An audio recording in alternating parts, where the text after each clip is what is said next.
할렐루야. 오늘도 수요 예배에 모이신 여러분들을 주님의 이름으로 환영하고 축복합니다. 다 같이 사도신경으로 신앙 고백하시겠습니다. 나는 전능하신 아버지 하나님, 천지의 창조주를 믿습니다. 나는 그의 유일하신 아들, 우리 주 예수 그리스도를 믿습니다. 그는 성령으로 잉태되어 동정녀 마리아에게서 나시고 본디오 빌라도에게 고난을 받아 십자가에 못 박혀 죽으시고 장사된 지 사흘 만에 죽은 자 가운데서 다시 살아나셨으며 하늘에 오르시어 전능하신 아버지 하나님 우편에 앉아 계시다가 거기로부터 살아있는 자와 죽은 자를 심판하러 오십니다. 나는 성령을 믿으며 거룩한 공교회와 성도의 교제와 죄를 용서받는 것과 몸의 부활과 영생을 믿습니다. 아멘. 주님, 아름다운 봄의 계절 5월입니다. 푸르러진 세상을 바라보며 창조주 하나님의 놀라우신 사랑과 섭리를 생각하게 됩니다. 이 시간 자연과 더불어 우리를 잊지 않고 기억해 주시는 주님을 만나기 위해 이 자리에 나아왔습니다. 이 시간 마음과 뜻과 정성을 모두어 주님의 말씀을 듣게 하옵시며 주님의 말씀으로 마음과 행실이 변화받게 하옵소서. 예수님의 이름으로 기도드립니다. 아멘.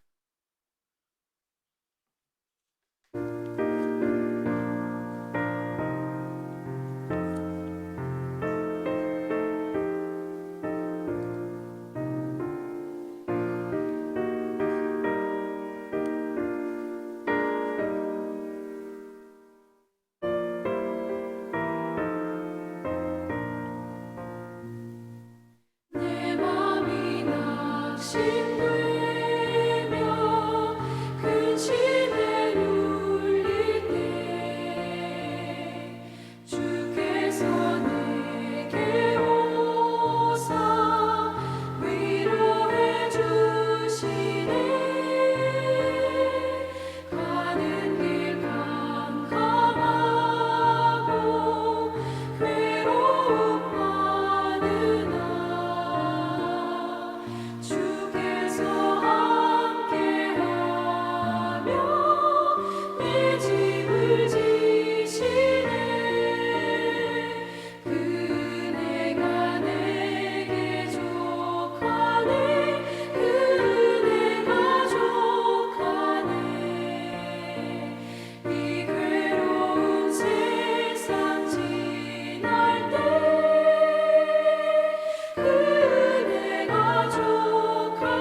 하나님이 주시는 말씀은 누가복음 2장입니다.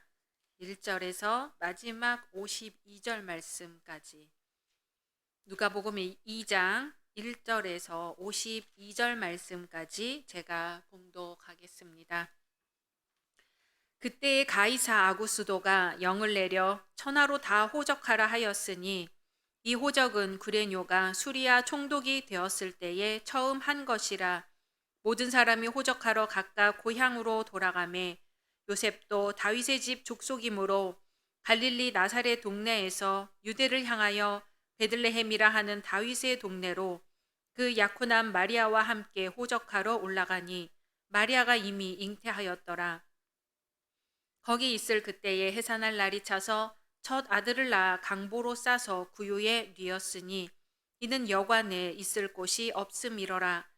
그 지역의 목자들이 밤에 밖에서 자기 양떼를 지키더니 주의 사자가 곁에 서고 주의 영광이 그들을 두루 비추매 크게 무서워하는지라.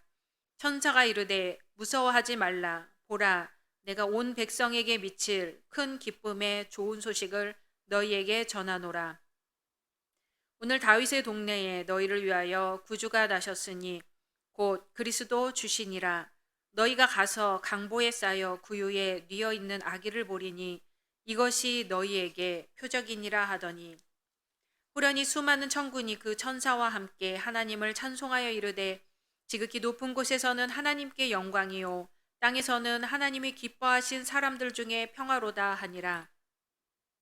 천사들이 떠나 하늘로 올라가니 목자가 서로 말하되 이제 베들레헴으로 가서 주께서 우리에게 알리신 바 이 이루어진 일을 보자 하고 빨리 가서 마리아와 요셉과 구유에 누인 아기를 찾아서 보고 천사가 자기들에게 이 아기에 대하여 말한 것을 전하니 듣는 자가 다 목자들이 그들에게 말한 것들을 놀랍게 여기되 마리아는 이 모든 말을 마음에 새기어 생각하니라. 목자들은 자기들에게 이르던 바와 같이 듣고 본 그 모든 것으로 인하여 하나님께 영광을 돌리고 찬송하며 돌아가니라. 할례할 8일이 되매 그 이름을 예수라 하니 곧 잉태하기 전에 천사가 일컬은 바로라.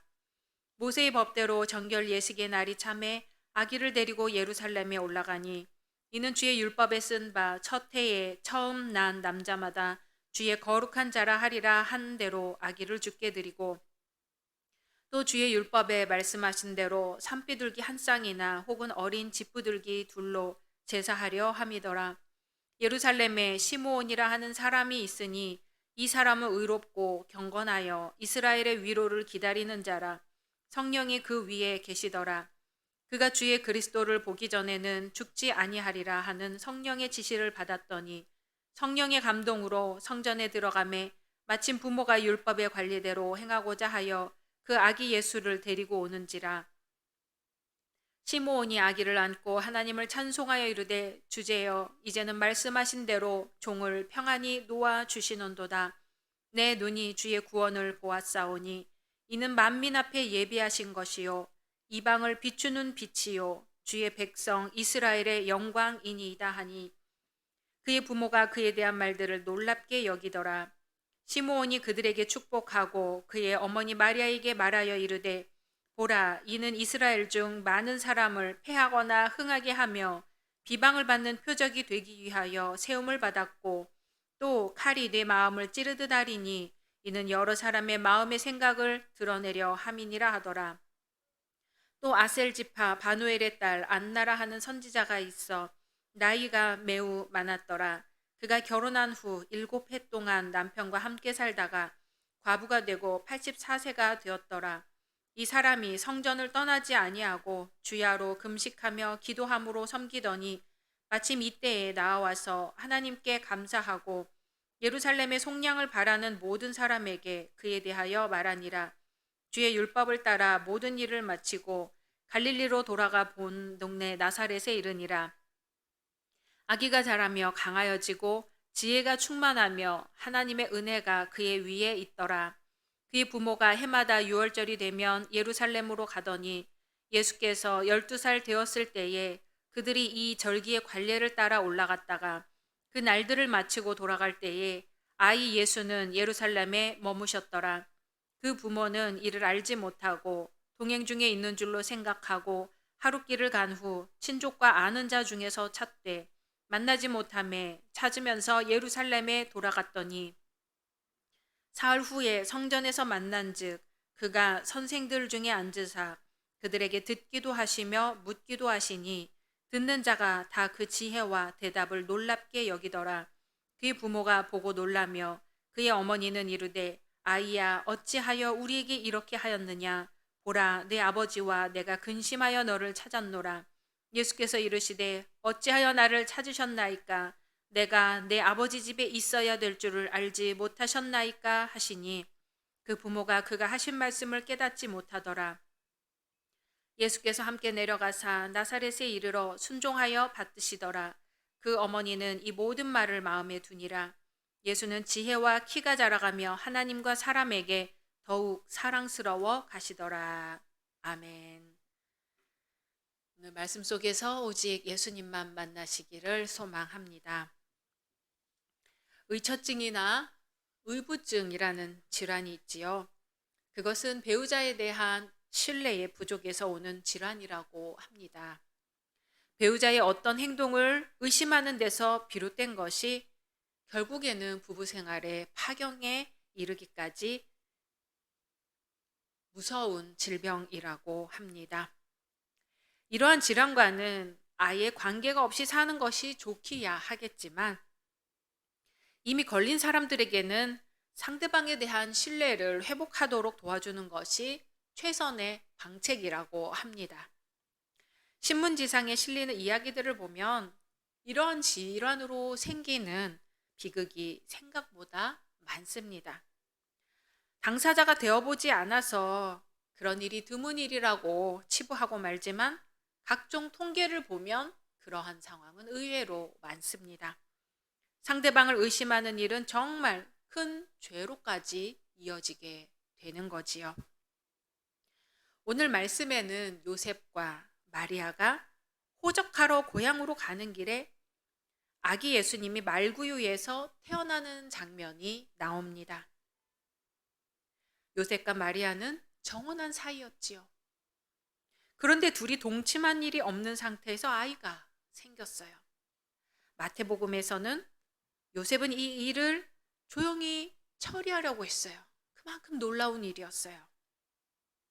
보통의 경우에도 있어서는 안 될 일이 생기고 만 것이지요. 마리아도 당황한 일이었겠지만 어쩌면 마리아 자신은 자신이 사내를 모르는 상태였음을 누구나 잘 알고 있었던 상황이기 때문에 초자연적인 하나님의 섭리에 대해서 어떤 받아들일 수 있는 상태가 되었을 것입니다. 하지만 요셉은 그럴 수 없는 상태였어요. 정혼을 한 상태라는 것은 사실 결혼을 한 상태나 다름이 없었는데 배우자가 누구의 아이인지도 모를 아이를 가졌다는 것은 큰 충격입니다.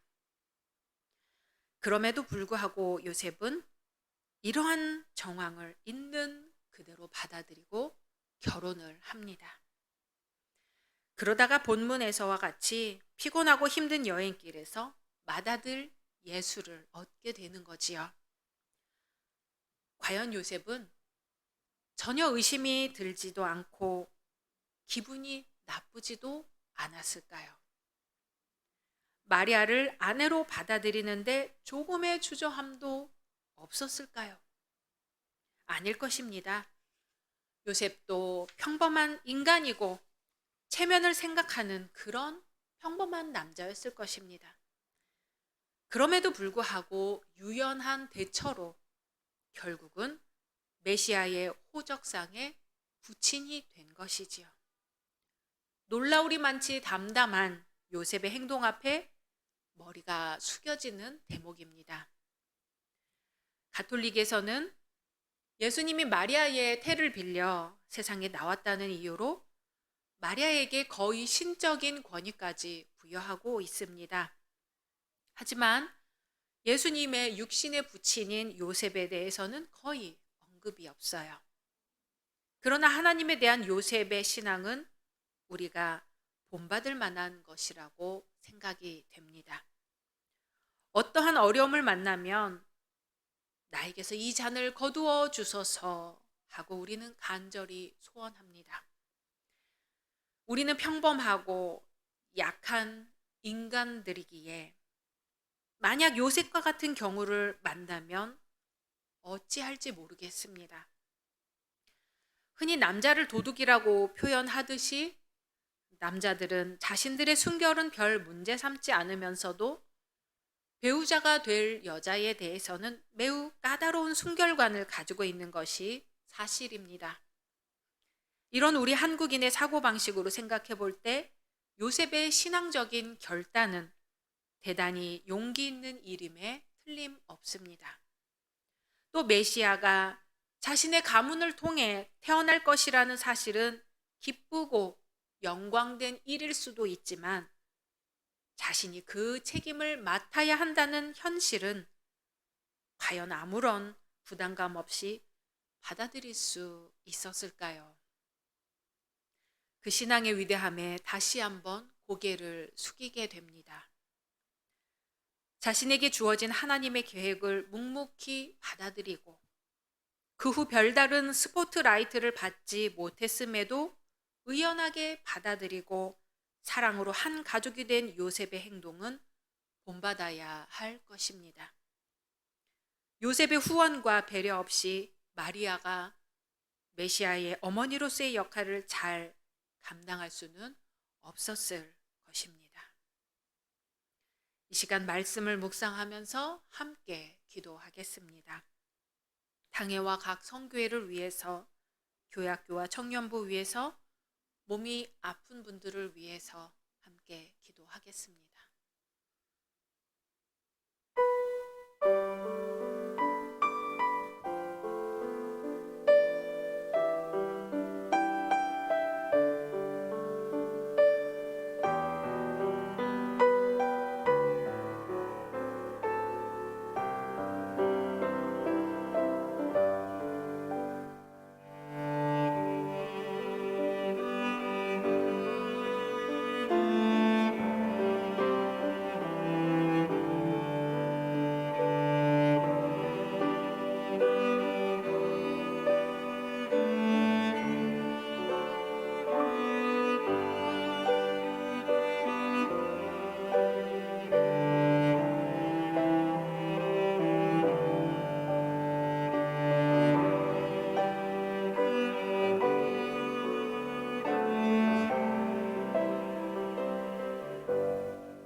주님, 저에게 말씀하실 때 아멘으로 응답하게 하소서. 주님의 뜻이 저희를 통하여 이루어지게 하소서.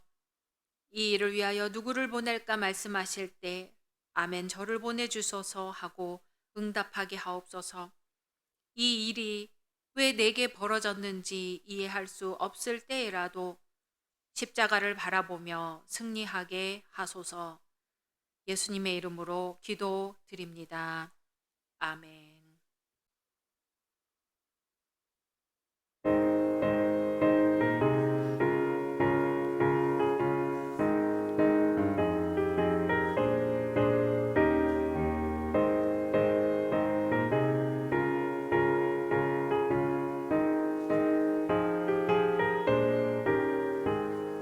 주의 친절한 발에 안기세 우리 마음이 평안하리니 항상 기쁘고 복이 되겠네 영원하신 발에 안기세 주의 발에 그 크신 발에 안기세 주의 발에 영원하신 발에 안기세 날이 갈수록 주의 사랑이 두루 광명하게 비치고 천성 가는 길 편히 가리니 영원하신 발에 안기세 주의 발에 그 크신 발에 안기세 주의 발에 영원하신 발에 안기세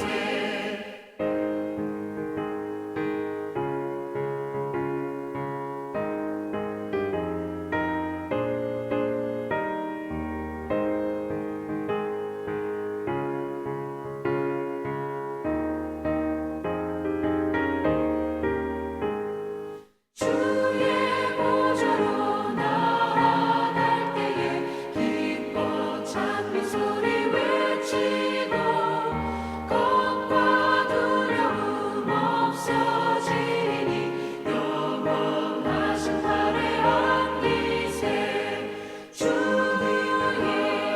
좌에 그 크신 발에 안기세 주의 좌에 영원하신 발에 안기세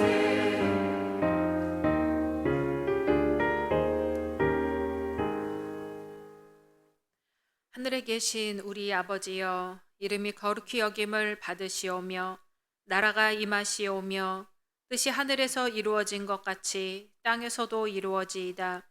오늘 우리에게 일용할 양식을 주시옵고 우리가 우리에게 죄 지은 자를 사하여 준 것 같이 우리 죄를 사하여 주시옵고 우리를 시험에 들게 하지 마시옵고 다만 악에서 구하시옵소서.